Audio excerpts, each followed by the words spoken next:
Good evening from Vietnam, Derek. Thanks a lot for spending your morning joining our Inside Sharing show and share your stories with our global audience. And on behalf of the listeners around the world, we want to say thank you to you. Well, it's a pleasure to be here, and good evening and good morning, both at the same time to you. Yeah. Hey, Derek, I came across your stories by chance, but I reached out to you because I really admire the journey that you've been through, and we want to share your stories to our global audience. And thanks so much for accepting my invitation, and also please send our appreciation to Shelby for making this happen today. Okay. All right, Okay. I can do that, and I'm happy to be here.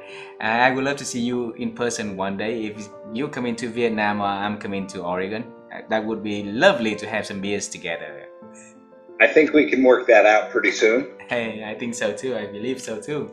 So God has plans for everybody. So let's work on That's this. right. Okay. Yeah. And in our culture, Derek, it's very honored if we can have you to do a little introduction about who you are and the works that you are doing at the moment. Can you do that for us, please? I can. You want the whole backdrop from childhood or just the quick intro? The quick intro to start first, then we dive in to travel time and understand the whole story later on. Well, my name is Derek Amato. I'm currently 56 years old, and I'm considered one of 50, 60 acquired musical savants. Or savants, I shouldn't even say that. So let me back up and redo that because that's confusing, because acquired savant and the regular savant, there's a difference. So I'll start again. My name is Derek Amato. I'm 56 years old. I am considered one of 50 acquired savants in the world, and I'm here to share my story. Wow. And I believe that my audience will be so happy hearing your stories because it's very rare and very unique, right? And today we're gonna look deeper into that. So let's first travel time. Okay. When I was young, when I was a little boy, I really wanted to become an astronaut, Derek. So flying in different planets seemed so cool to me, but life didn't give me any chance to do what I wanted to do, and took me to a different path, totally different than what I wanted, right? So when you were little, what was your dream about your future self, though? I think I was born with a baseball in my hand, and from the time I was a little boy, I had the dream to be a professional baseball player, and I'm not quite sure at what age that started, but it was very early. I was a typical kid, you know. I had big dreams at an early age, and I recall wanting to be a doctor immediately. And I think I was interested in items of such that would create challenge for me as a young person. I love to be challenged athletically, scholastically, in any way possible that you could challenge me with. I seem to invite it. So I think I had a bunch of dreams. I don't think I had one. I think I had a plethora or a bag full of dreams, and I just began to reach into the bag and start pulling out ideas and going straight towards in that direction, I guess. And then from that, many different kind of dreams. When you grow up into your youth, how that dreams evolved. Well, I mean, I stayed on track with the baseball because that just seemed natural, and that took me up through all the way through the high school years. And going through that stage of life at that younger age, I had a fascination with music. My mother had introduced me to music at an early age. She was taking me to rock concerts when I was 2 years old, and I remember going backstage when I was 3, 4, 5 years old and meeting all these amazing superstars, and that was fascinating to me. I remember seeing Todd Rundgren and getting to meet him when I was a little boy, and I just remember looking at him and telling him that I wanted that same long hair. I wanted to be that long-haired hippie rock star guy. So I guess that's a big question because I was all over the map, but I was introduced to music at such an early age, and then my grandmother played the church organ. So I grew up in the church and sitting next to her and watching her, play the church organ, and I loved to sing as a child. Mm. And I would sing in church choir and do those items because I had an interest in music so intensely. Sports took over, though. I mean, sports kind of was the primary focus growing up, and I just kind of thought and felt that that might be my ticket into college, and we were kind of going in that direction. Musically, I became interested in the drums when a very dear friend of the family's bought me a drum set when I was in seventh grade. Oh. And I wanted to play the school talent show with a couple of my buddies and make a rock band, and we did. And that's kind of the starting point of to dabble with music.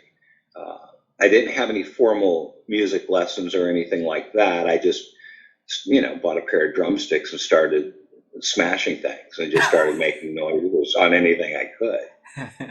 And then that moved into to being curious with other instruments, of course. The piano was never one of them because I just didn't have an interest in it. Oh. But guitars and percussions and those instruments, I've always wanted to learn how to play. And I guess I've had an interest in music since I was a little boy. Mm. But piano was in the area that you Wasn't on the interested. chart. Ah. No, because when I grew up, if you were, um, I don't know how to say it without making it charged with any kind of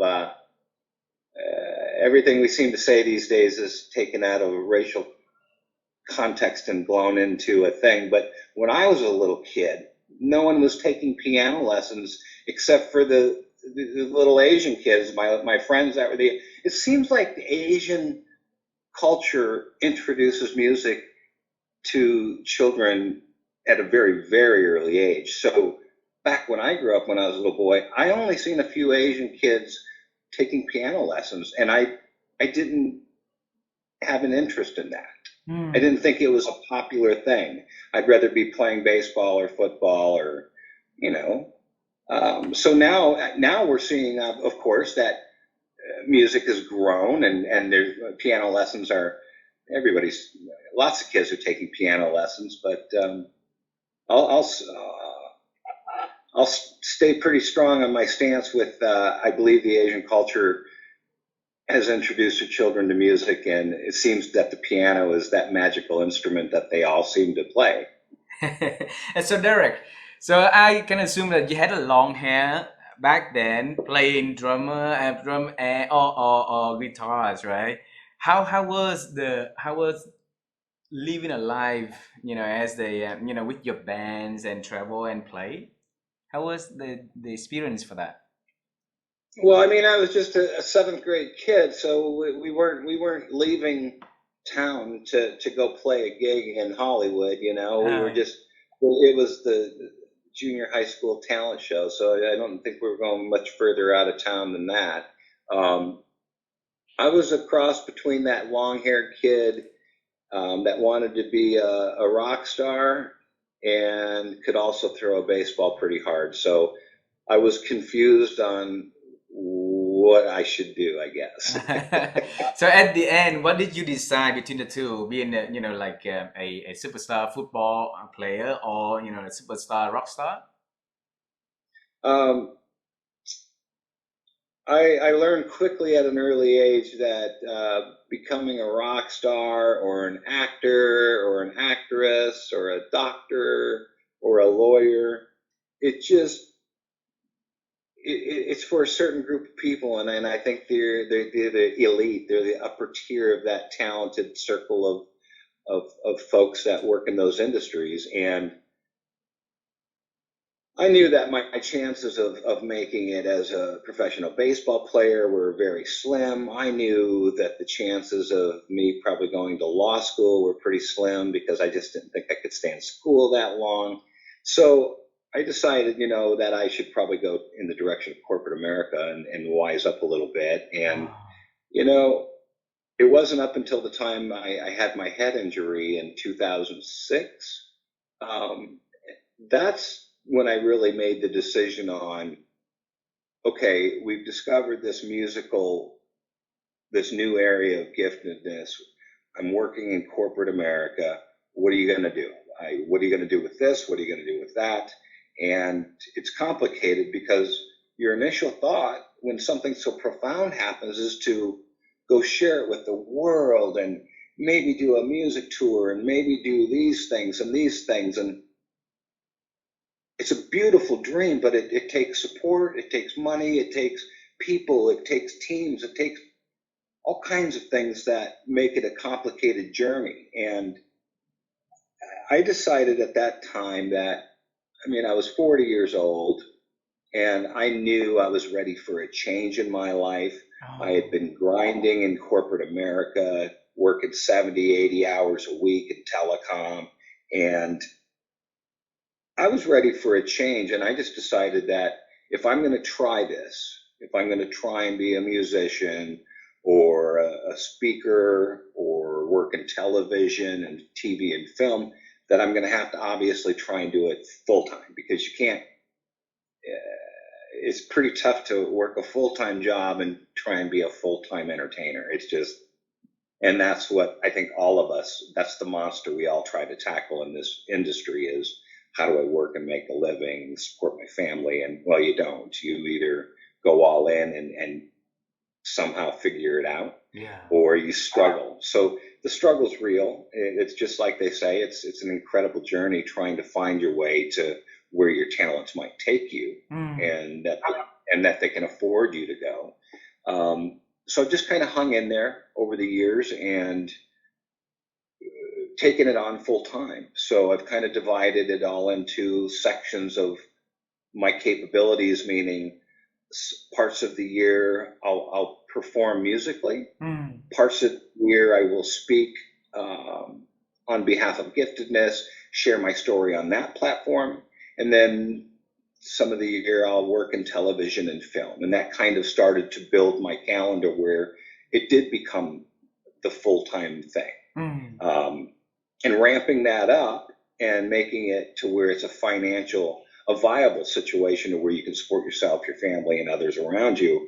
It's a chore. It's a challenge. It probably always will be. And I guess I invite that challenge because it allows me to do what I want. It allows me the freedom to share my work, go wherever I wish, Mm. fly fish when I want, go on holiday when I want.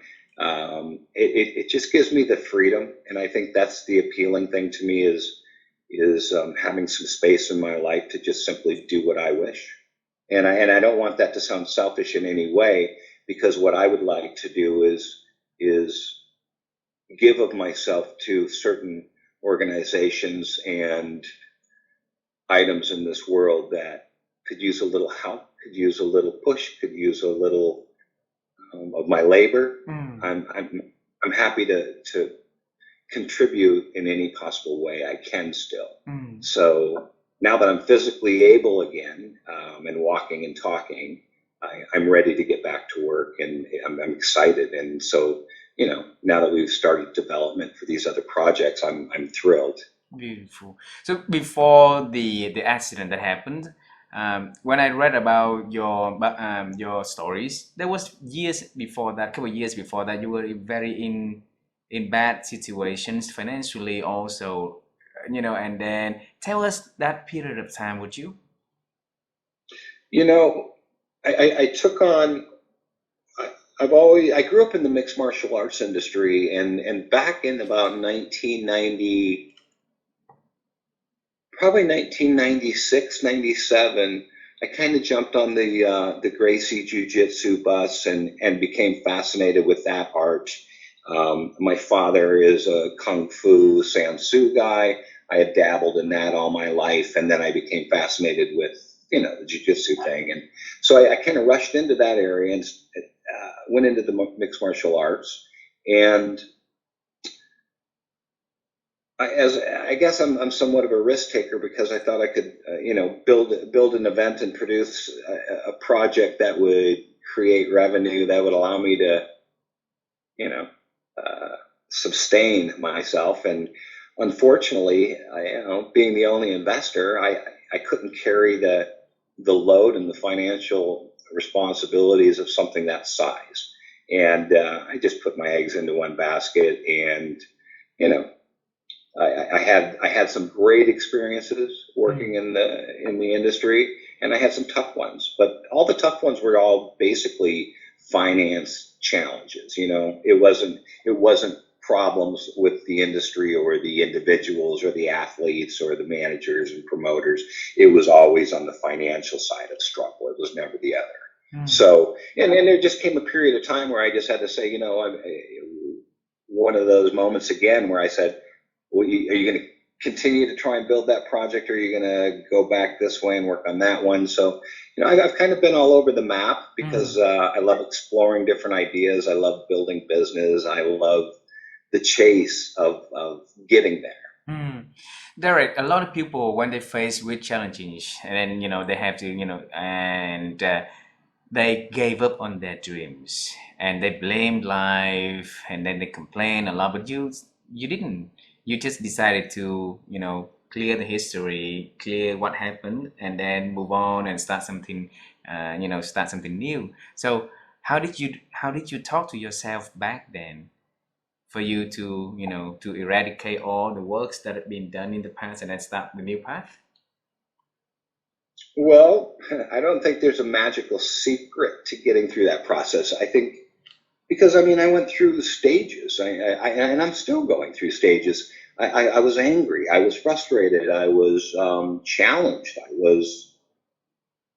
It tests you in all different areas of your life, professionally and personally. So, um, as a kind of athlete growing up, I guess I've always invited challenge and figured that there's just there's always a way to tackle it. Mm. There's always, and I might not win, but I'm always excited to accept the challenge and try and tackle that problem. So I've always had that kind of attitude that I can take on anything. I'm Mm. not quite sure what the results might be.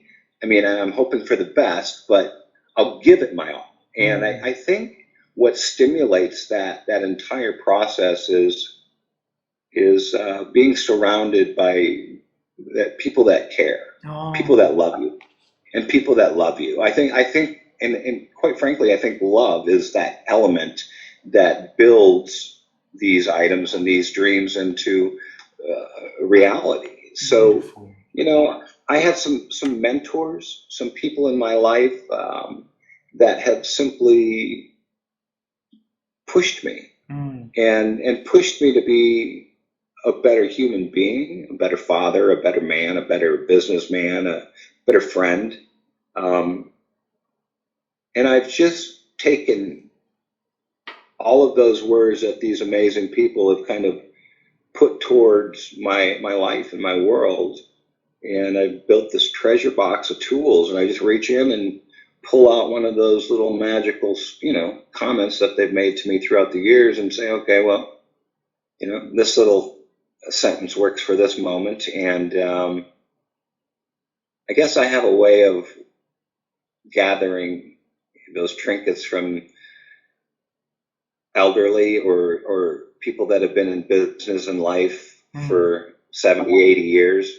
And I love taking that information that they're willing to give and build my book of life, if you will. And those are Wow. the items that I reach for to kind of keep pushing me in that direction. So I've been really lucky with these people, and I shouldn't call them these people. Part of my family. These friends have become my family, and some of these amazing people are 70, 80, 90 years old, and I think that's it. I think I rely on a lot of that input from the people that love me.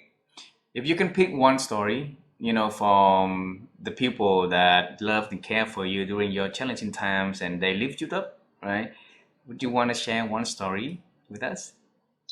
Whew, there's so many. Well, there's a handful, and we all have so many. That's Mm. beautiful. Well, we all should have so many because I believe everyone should be surrounded by people that love them, and it unfortunately doesn't work like that. Mm. Let me think of a story that. Can you just rephrase the question or say it again so I can hear it? The question was, if you can pick one story, of a person that, that cares and love you, and that uplift you in the darkest moments of your life, share with us so that we can live the memory with you. I Probably the most profound moment that comes immediately to my mind is when my son was a little boy. He was about 4 years old. He got bit by a dog, Oh. and he got his mouth bitten off, his lips, and we took him to the hospital and had surgery with this amazing plastic surgeon that rebuilt his mouth and put everything back together, and it was just a horrific moment. And that next morning, I was sitting there in the hospital. My little boy was in the bed, and he was all, taped up in tubes and all kinds of stuff coming out of him. And he got out of that crib, and we were in a shared room in the hospital with a little boy that was about 1 year old with cancer. Oh. And my son got out of his crib in the hospital with all those tubes on him, and he walked over to the other crib where the little baby that was dying was, and he crawled up the steps on the crib and put his hand on the baby. And it was a moment of resilience that I think that was probably one of those moments where if that can happen, then I can do anything. I think when you get to witness and watch something so profound, Mm. It inspires you to want to do more, want to do better, want to mock exactly what you just saw, because that's a moment in life that you don't see often, where Yeah. a child has been badly hurt, and he amazingly walks over and puts his hand on a child that is dying, as if nothing else matters at that moment but that other human being. And I think that was a moment for me that just made me realize every second is so important. And I think every minute gives me an opportunity to put my hands on someone. Wow. Wow. Thanks for sharing that profound story. It's very touching, and it's also very, very, very human of your son, in that moment of pain, and that he went over to the, to the little boy. And that's very touching. I never heard story like that. I never read any story like that ever in my life, Derek. So I think we should carry those moments with us and turn those experiences into our own emission, or how we emit our own personal self by using those experiences. yeah, definitely. Derek, I want to bring you to the moment of the accident that happened. I think it's in October 2006, right? We're talking about the diving accident, the first Yeah, one. your own Yeah. accident, the moment that happened Yes. to you. Tell us about that incident. Diving into the swimming pool, we were horsing around, me and a couple guys, high school buddies that I had grown up with, and we were just throwing that football around, and I decided to run and catch the football over the water. And when I dove in towards the shallow end of the pool, and I didn't calculate it obviously very well, and I smashed my left side of my head on the pool bottom floor, and that's about the extent of what I can remember. I remember coming out of the water that first minute where I looked up and everything seemed to be kind of frozen. Everything was slow, and I couldn't hear anybody talking. I could see them, their mouths moving. They were saying something, but I couldn't hear anything, and everything seemed to be just slow and still. And then they, from my understanding, they pulled me out of the water Mm. and got me to kind of collect myself for a minute, and nothing I was saying was making any sense. So they took me back to the house, and about, I don't know, I think after about 30 minutes, they decided that I wasn't kind of coming back. Psychologically, I was out in left field. Mm. And so they rushed me over to my mother's house. And when they got me over to her house, she just said, this is not good. And she knows me pretty well, obviously. And so they took me to the hospital, and I remember her driving so fast and telling her to slow down. You're gonna hurt someone. You're gonna run someone over. And she was in a hurry to get me to the hospital. And I do remember that part where she was driving so fast. And they couldn't find any bleeding. That's what they were looking for, is to make sure I didn't have any bleeding going on in my brain. And so they sent me home to my mother's house the next morning, and I slept for about 5 days is what we have come up with, 4 or 5 days. Mm. And I wasn't in a coma, and I was just sleeping a lot. And I remember waking up on like that 5th day and looking up at my mother, and I kind of suddenly felt better. I was like, oh, okay, I'm ready to get up and get going. Ah. And so I called Rick, the kid that was with me, during the diving accident, and I said, well, I'm going to get going back to Denver because I'm feeling better. And I went over to say goodbye, come pick me up, because obviously I was still, shaken up, a little shaken up. And come pick me up. We went back to his apartment, and there was this little keyboard in the corner of the room. And as we were talking, I kept looking at it like, golly, I feel like I should go over and play that thing and mess around with it.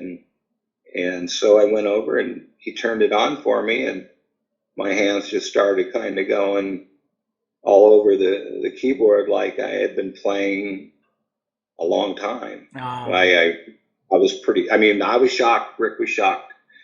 Of course you're shocked. You don't know what to think when your hands start playing a musical instrument and you've never been on it. It was bizarre. It was weird and exciting. It was everything in one moment. Uh-huh. So that evening, Rick dropped me off at my mom's house, and it was like late. It was late, 2 o'clock in the morning, because I played for like 5 hours. It just kept going and going and going and going. And finally, I got so exhausted that he took me back to my mom's, and I had to figure out how I was going to tell my own mother that I just hit, she knew I had a head injury, Uh-huh. but now I have to wake up this next morning and tell her that I'm playing piano. And I figured she might think it was a joke, or because I'm a prankster and she's a prankster and my whole family's pranksters. So I had to figure out how to tell her, Ah. because I'm sure she's going to think I was nuts. So I just took her to the music store. I asked her to drive me to the music store, and she drove me to the music store. We went in. The salesman helped us turn on this piano, this digital piano.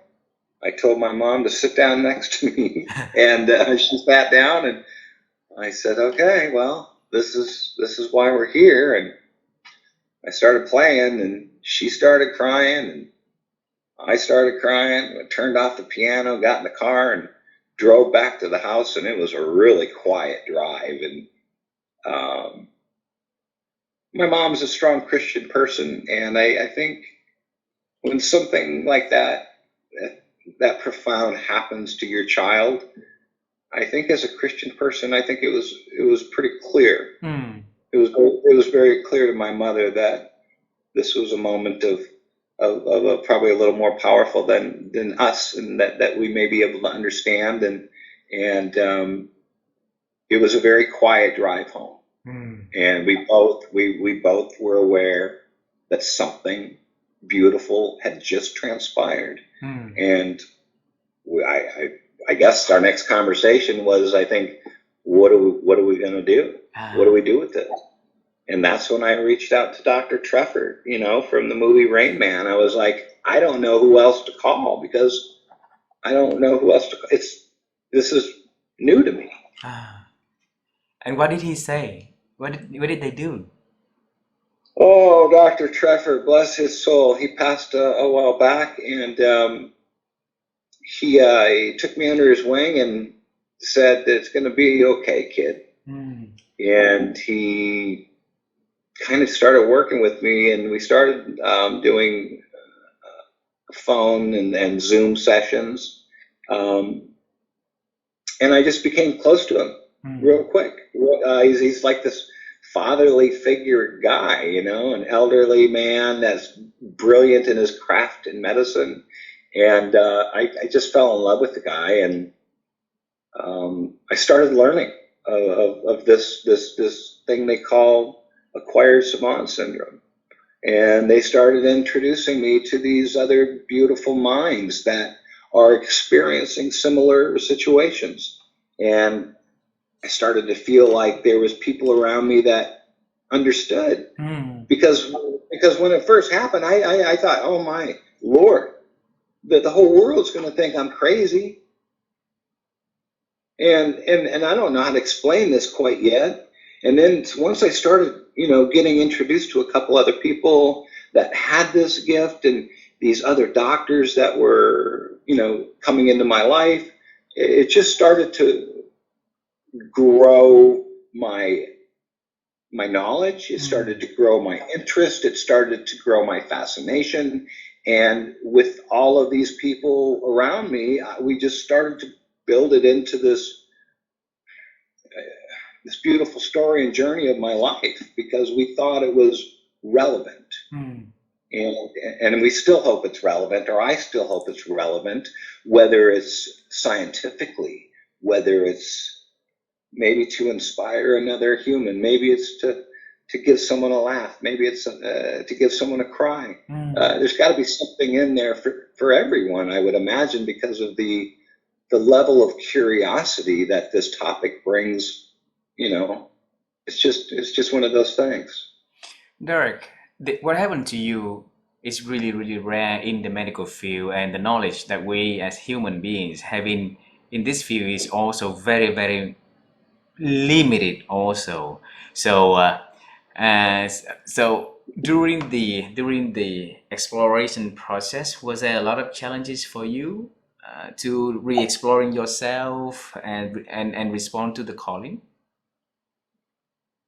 I think it's a learning process. I think how we learn our individual plight and what our capabilities and how we fulfill those with our actions is challenging in its own right for each of us. But mine is, I've kind of just, I think I'm one of those people that allow the shape to take shape. And I love to think of it like being able to absorb energy and allow that energy to create ideas, content, projects that will stimulate the human mind and the curiosity of the human potential. So I've taken those ideas and kind of spread them out on the table. And now now that I'm able again and getting back to rehearsal and getting ready for live shows and stuff like that, it's kind of new again to me, because now we get to reorganize, because we had a lull because of this last 4 years. Being in physical therapy for 46 months, it just hasn't allowed me to work on my craft. I haven't played a musical instrument since my accident. I had one interview in the United States, and they asked me to play the piano to see if I could still play, and I could still play. I played for a couple minutes for them, but other than that, two minutes that I played for them, I haven't touched a musical instrument since my car accident. So it's been 4 years since I played piano. the world doesn't know that because I just you don't really talk about it while you're mending. It's like, okay, they may naturally assume that I'm still playing music and still practicing and rehearsing. That's not the case. I just put it all away after the car accident. And uh, it took my best friend, Jason, it took him a long time. It took him 4 years to bang on my head again and push me forward and say, listen, we're gonna fix this. We're gonna fix your body. We're gonna fix your mind. We're gonna put you back together, like Humpty Dumpty, and you're gonna continue to share your work. And I refused, and I just said, no, I'm not doing it. And I was angry. I was frustrated with life. I was angry that a car accident would take away my abilities as a athlete, as a musician, as a walking, talking human being. I was simply bitter at the fact and felt that maybe I had been cheated out of these items that I called gifts, and how am I going to continue? And I just shut down. Mm. Uh, and I think that's kind of natural when you go through these kind of traumas. Yeah. You shut down from it and get angry and whatever and sort and digest. And I'm a human being, and I hurt just like everyone else. I cry salty tears and bleed red. It took me a minute to sort it all out, to come to terms with my frustrations and my anger, and my son struggling with health issues, losing my granddaughter. It just was a plethora of items in life that crushed my spirit. And it only crushed me for a minute. It only beat me up for, well, it was longer than a minute. It was probably a good 3 years. But that 3 years goes quickly if you're working hard. And I've been working really hard, physically, psychologically, emotionally, all those areas I've been working to try and build so I could maybe someday get back to my craft or get back to a happier space and being a more balanced human being. And about a year ago, I suppose, when my mom passed away, I finally broke. That broke the camel's back and was enough to push me forward and say, it's time to get going and doing bigger and better things. And so this last year of my life, I have simply focused on rebuilding the idea set of working again in the industry as an entertainer, as a speaker, as a musician. And I think it goes back to what we started talking about at the beginning of this call. And I think the love that surrounds me has been that element that has simply shaped me into being able to say, I'm ready. I'm ready. I feel like I can do this again. Are you So 100% ready now? 90. I lost my singing voice when I crushed my vocal cords in the car accident. Oh. So my talking voice is a bit more deeper and a little raspier now. But when I lost my singing voice, we had to kind of rewrite the show because I like to sing when I play. Oh. That's my favorite thing to do is sing. And I'm not a very good singer, but I love to sing, so I'm going to sing. And so we had to take some time to rewrite, reorganize how I was going to display my performance as just a player instead of a singer-songwriter. Now I'm just a player, and so we're working on that. But I'd say I'm 98.5%. I'm this close. Derek, I pray to the Lord that He's gonna give you that 5%, even more, so that you can get back to your foot soon. Okay. So during that 46 months of hardship, who was there with you to encourage and support you to go through that challenging time, Derek? One person. Yes, No, two. I'm sorry. two. And let's not count children. They're all there because Uh-huh. that's just immediate and built-in love and support. But there was two people, two people. Uh-huh. I reckon Jason is one. Jason Jason Drenner. Uh, That guy doesn't sway. He has stood next to me since before the accident, my diving accident, and he has carried me through this car accident, and he has become much more than a best friend, oh. much more than a mentor, much more than a caretaker. He's just all of them. Mm. He's all of those things in Mm. one package. And then there's my mom, Oh. and as my mom was dying, I was caring for her in home hospice while I was getting my surgeries and my neck rebuilt. And she took care of me while she was dying.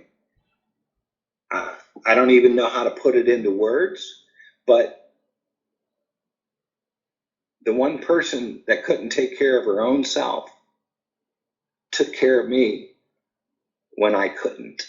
And that, to me, is the most incredible gift I've ever received in my entire life. Wow. Yeah. So she's the one, but there was two. Wow. But my mom was the force of everything, of everything. So you owe her and Jason that 5% to get faster, okay? To get back faster. Yeah, for sure. Have you ever asked yourself the question, why you?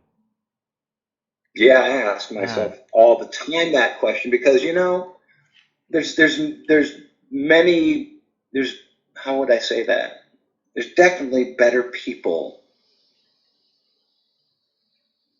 There's people that are probably better at maybe displaying this message than I. That's for sure.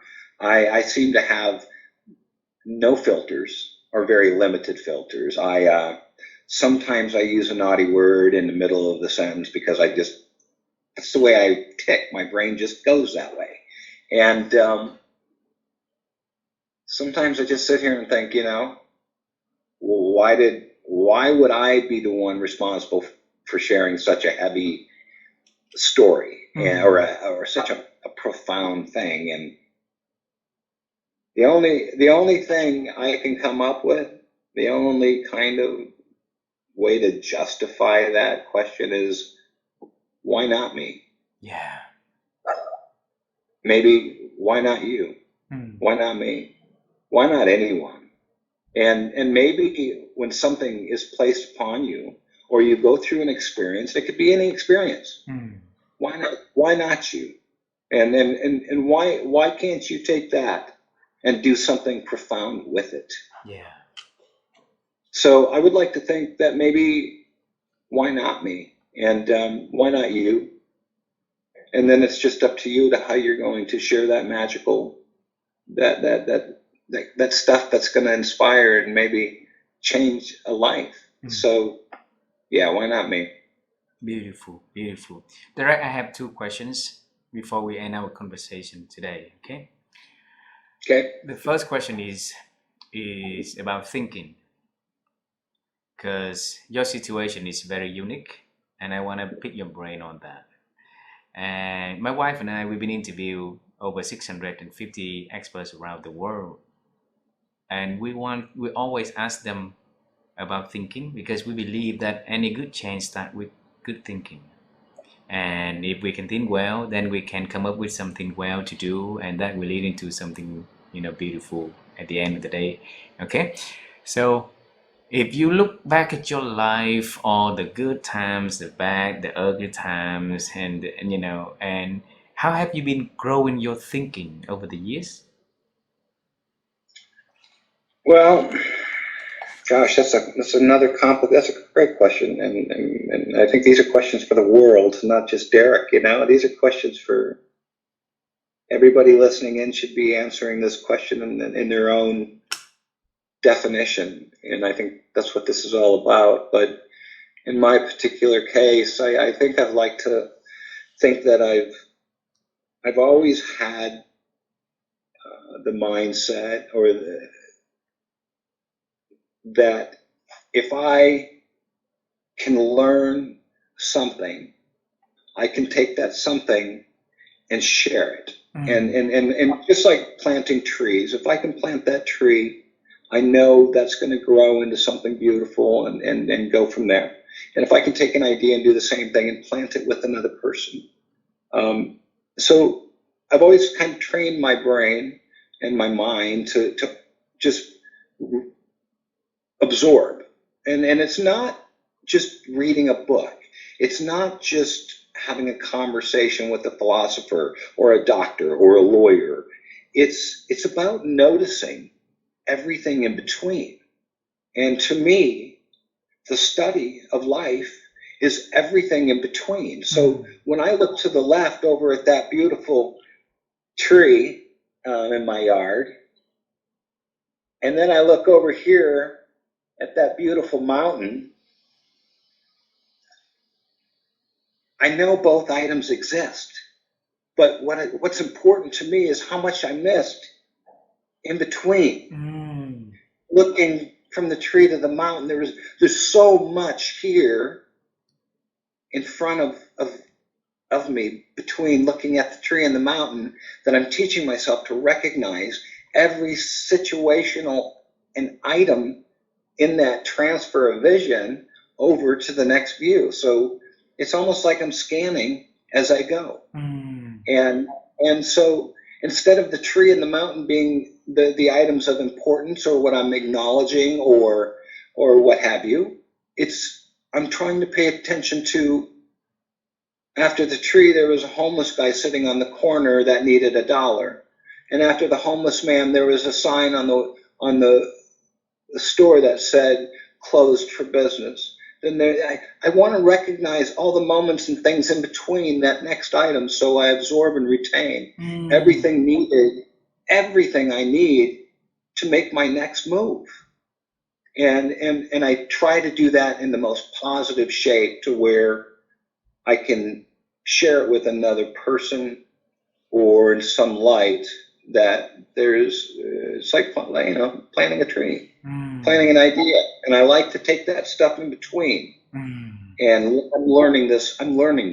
Yeah. So recognizing all that information in between, I think is important. Beautiful. And that's what I'm trying to do a little better. Beautiful. There's a lot of us missing seeing things in front of us. We keep looking for something way behind, things right in front of us that we miss treasuring them. And thanks for sharing that. The last question is about, because we also want to build a better world with hope, okay? Because we believe that love, like you say, and hope are the foundations that are gonna help us, to build a better place, better community, better society, better world. A lot of us out there are facing challenging times in their lives, right? And if there's one message you want to send to them that can encourage them to go through challenging time, what would you want to talk to them about? I don't know how to define one answer for 50 million problems. I would like to think a one-liner could help all of us with our next challenge in life, but I don't think it's that simple. If I could say anything in reference that would make any sense at all, maybe I think we as people need to recognize that the resilience and the empathy that is in each of us needs to be utilized in a different way, in a different shape, more. We have to use these tools differently, and I believe we all have these in us, and in different levels of them and everything. Of course, your empathy is different than my empathy. but I think we need to look in deeper and use these a little differently than we've done. And I always go back to the resilience and the empathy part of my experience, because that really is, at the end of the day, what I'm here to do is hopefully touch someone with the moment of resilience is in you. It's there. And hopefully my story can help you dig a little deeper to find it. But I want to be able to give someone that mindset that their gifts are sitting right there waiting, and I don't know what they are, and they may not know what they are, but the exploration of finding those and discovering each of our own set of gifts is what it's all about to me. Beautiful, beautiful. And a lot of us need to work harder to look for that, to exploring that gift inside of us. And thanks a lot. We're not working hard enough. We're not working quite hard enough, but I think it's getting better. I think life and the world and all these things are growing, and these are just these things where experiences are trial. And I invite challenge. I invite the trials because I'm surrounded by love, and with that, I feel like I can do anything. I said that I have two last questions for you, but one last question. Is that okay? Yes, of course. All right. I promised my speaking coach to ask bizarre question. In each interview, I forgot to ask that bizarre question, so I want to add that question. How do you feel as one of the 50 music savants in the world?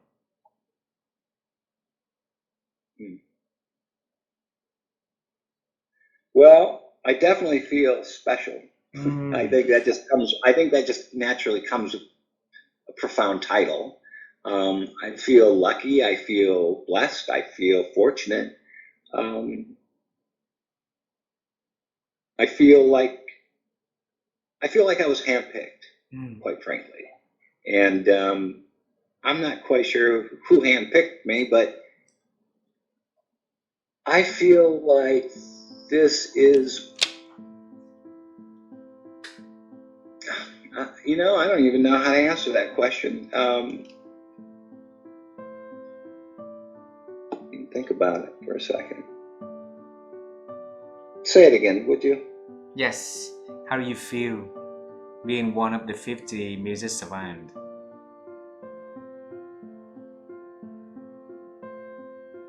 I guess I feel more than fortunate, and I feel it's a lot of pressure. It's a lot of the expectations of people when I walk on stage, the expectations of doctors when I try and explain my situation. The pressure is very intense, and I'm just a regular guy that is trying to share the journey. So I think the pressure is one of the most incredible items that I try to work through during this whole thing. But I don't think I do it any other way. Some call it a curse, some call it a blessing. It's a blessing. You see, it's a blessing. It's a blessing, right? It's a blessing. There's no curse to this at all. Now, it doesn't mean it doesn't have a price tag or there's not challenges. Yeah, I have my challenges. Can't hear half the time. I can't remember much. Of course, but I guess my real answer would be, I feel like the luckiest guy in the world. You are. Okay. As long as you feel you're the luckiest guy in the world, you are. Okay. And I'm the second luckiest guy in the world having the chance to talk to you from Vietnam. I don't think any of the Vietnamese people in this country ever got a chance to talk to you. Yeah. And yeah. I feel so. I feel so honored. I feel so touched having really the chance to talk to you today. And Derek, I would love to see you in person in Vietnam or in the US the next time I come, and have some beers together and that's how the world brought us, the universe brought us together, right? So let's make the best out of that. And You know that's going to happen, and I'll look forward to it. So yeah, I'd love to see Vietnam someday soon, yep. and I would love to play and speak over there in the very near future. So yep. I'm sure we can work something out. Work on that 5%. Work on it well. Work on that fast. And please tell Jason that I want to say thank you to him. He's a very, very nice friend. And he demonstrates there's good friendship exists and good people exist, and we want to, you know, hug him and see him the next time also. Okay, I will absolutely tell him, and maybe someday we'll do a follow-up, and I'll just bring him on the show, and because you're going to just love him. You'll love this guy. He's amazing, and he's funny. Absolutely. Derek, thanks a lot for spending your morning with me, and I wish you all the best. I really look forward to see you in person one day. Okay. Have a wonderful evening, and thank you so much for reaching out to me. I enjoyed chatting with you. Cheers. Cheers. Bye bye.